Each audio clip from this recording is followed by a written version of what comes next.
অনলাইনে form fill up করতে গেলে সবথেকে বড় যে সমস্যাটা দেখা দেয় সেটা হলো ডকুমেন্টস আপলোড। ফর্ম পূরণ করার পদ্ধতি সবাই দেখিয়ে দেয়, কিন্তু আপনি সেই পদ্ধতি অনুসরণ করে যখন ডকুমেন্টস আপলোড করতে যাবেন তখনই এরর বা সমস্যা দেখা যায়। তার কারণ, বর্তমানে আপনি যে কোনো মোবাইল ফোন থেকে কোনো ডকুমেন্টসের ছবি তুললে পরে সেটার সাইজ 3 থেকে 4 MB হয়ে যায়। কিন্তু বিভিন্ন সরকারি বেসরকারি ওয়েবসাইটে ফর্ম ফিল আপ করার সময় যে ডকুমেন্টস আপলোডের যে সাইজের সীমা থাকে সেটা 50 KB থেকে 100 KBর মধ্যে। এইবার মোবাইল থেকে তোলা ডকুমেন্টসের ছবিটা আপনি যদি সাইজটা কমানোর চেষ্টা করেন তাহলে দেখা যায় ছবিটা ফেটে যায় বা কোয়ালিটিটা বাজে হয়ে যায়। সেক্ষেত্রে আপনার ডকুমেন্টসটা রিজেক্ট হওয়ার সম্ভাবনা থেকে যায়। তাই আজকে আমি এই ভিডিওতে দেখাবো যে কিভাবে আপনি আপনার মোবাইল ফোন থেকেই আপনার ছবির বা ডকুমেন্টসের কোয়ালিটি নষ্ট না করে কিভাবে 3 বা 4 MB থেকে আপনি সেই ডকুমেন্টসটাকে 50 থেকে 200 KBর মধ্যে নিয়ে আসবেন, যাতে ভবিষ্যতে আপনি যে কোনো ধরনের অনলাইনে ফর্ম ফিল আপ করতে গেলে আপনার আর সমস্যার মধ্যে পড়তে না হয়। তো নমস্কার বন্ধুরা, আমি রাজু, আর আপনারা দেখছেন আপনাদের প্রিয় ইউটিউব চ্যানেল স্প্রেডিং জ্ঞান বাঙাল ফান। চলুন মোবাইল ফোনে সেই ম্যাজিকটা আমরা দেখে নিই। দেখুন, আমি এখানে প্রথমে এই একটা শর্ট, আমি তো অরিজিনাল ডকুমেন্টস এর ছবি তুলে আপনাদের দেখাতে পারবো না, কারণ সেটা ইউটিউবে বারণ আছে। তা আমি এখান থেকে একটা এমনি জাস্ট ছবি তুলে আপনাদেরকে দেখাচ্ছি।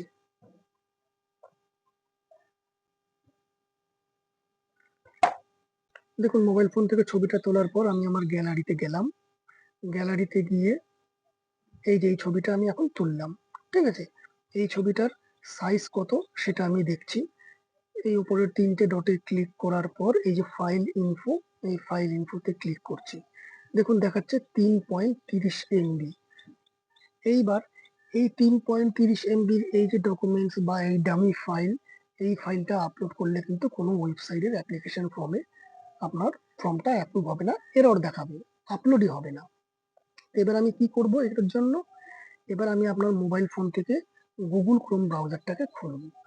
গুগল ক্রোম ব্রাউজারটাকে খোলা হয়ে গেলে পরে আপনি গুগলের যে সার্চ অপশন রয়েছে এখান থেকে সিম্পল আপনি লিখবেন জেপিজি টু পিডিএফ।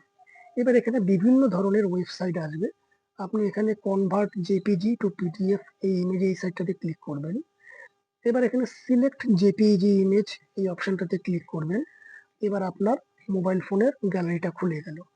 সেখান থেকে আপনি এই যে ফটোটা আমি তুলেছিলাম এই ফটোটাতে আমি ক্লিক করলাম। ক্লিক করে আমি এটাকে আপলোড করে দিলাম। আপলোড করে নিচে কনভার্ট টু পিডিএফ এই অপশনটাতে ক্লিক করলাম। কিছুক্ষণ পরে দেখুন এটা কনভার্ট হয়ে গেল। এবার ডাউনলোড পিডিএফ। দেখুন ডাউনলোড পিডিএফ করার পরেই এখানে পিডিএফ ফাইলটা ডাউনলোড হয়েছে। দেখুন উপরে দেখাই যাচ্ছে যে ফাইল ডাউনলোডেড, আর এখানটায় দেখুন 161.72 KB। তার মানে যে 3.30 MBর যে ফাইলটা ছিল সেই ফাইলটা এইটুকু সময়ের মধ্যে এর কোয়ালিটিতে কোনো পার্থক্য নেই, আপনার 161.72 KBতে চলে আসলো। তো চলুন আমি আবার আমার মোবাইল ফোনের গ্যালারিতে চলে যাই। দেখুন মোবাইল ফোনের গ্যালারিতে আমি চলে এসেছি। আমার যে আগের ফটোটা রয়েছে সেই ফটোটাতে আমি ক্লিক করছি। দেখুন ফটোটার কোয়ালিটিটা কেমন রয়েছে, আমি সাইজটাকে আপনাকে দেখিয়ে দিচ্ছি। এই ফাইলটার সাইজটা ছিল ওই যে 3.30 MB। ভালো করে খেয়াল করবেন কোয়ালিটিটা। এইবার আমি আমার যে কনভার্ট করার পর যেটা একদম 161 KBর মতন হয়ে গেছিল সেই ফাইলটাতে ক্লিক করছি। কোয়ালিটির মধ্যে কোনো পার্থক্য নেই, অথচ আপনার সাইজটা অনেকটা কমে গেছে। এবার আমি সাইজটা দেখে নিচ্ছি। দেখুন আপনাকে এখান থেকে আরেকবার ফাইল ইনফরমেশন লিখে দেখুন 162 KB। এবার দেখা যায় যে এখানে তো 200 KBর মধ্যে হয়ে গেল। এবার কোনো কোনো ওয়েবসাইটে দেখা যায় যে আপনার এই ফাইলটাকে আপনাকে 100 KBরও নিচে নিয়ে আসতে হবে। কিন্তু এখানে দেখুন আপনি এখানে এটা আনলেন 162 KB।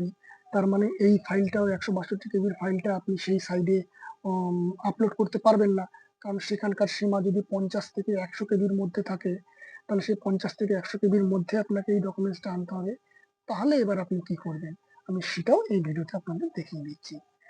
এইবার গ্যালারি থেকে আপনি আগে যে ফটোটা তুলেছিলেন, সেই ফটোটাকে আপনি ওপেন করলেন।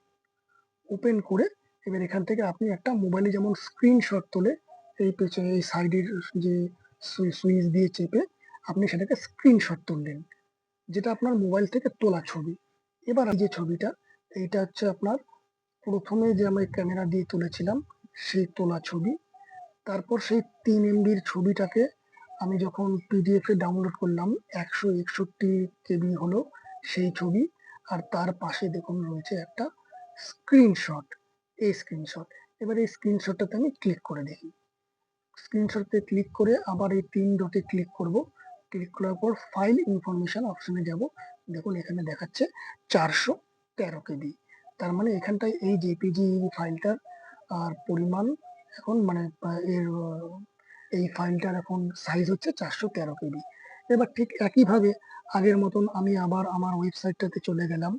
সেখানটার ওয়েবসাইটে গিয়ে আপনি আবার সিলেক্ট জেপিইজি ইমেজ। এইবার যে আপনার স্ক্রিনশট তোলা যে ছবিটা, সেই ছবিটাকে আমি সিলেক্ট করলাম।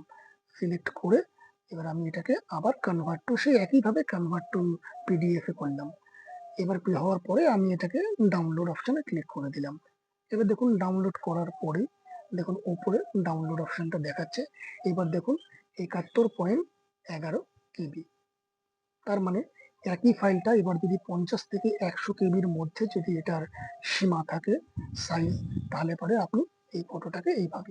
যদি আরো কম থাকে, আর মানে যদি ধরুন ওয়েবসাইটে আপনার ফটো বা ডকুমেন্টস এর সাইজ আরো কমাতে থাকে, আপনি এইভাবে বারংবার এই পদ্ধতিটা করলে পরে আপনি আপনার নিজের ইচ্ছা মতন আপনি আপনার ডকুমেন্টস সাইজটাকে কমিয়ে আনতে পারবেন। তাতে আপনার কিন্তু ডকুমেন্টস কোনো রকম কোয়ালিটিতে পার্থক্য হবে না।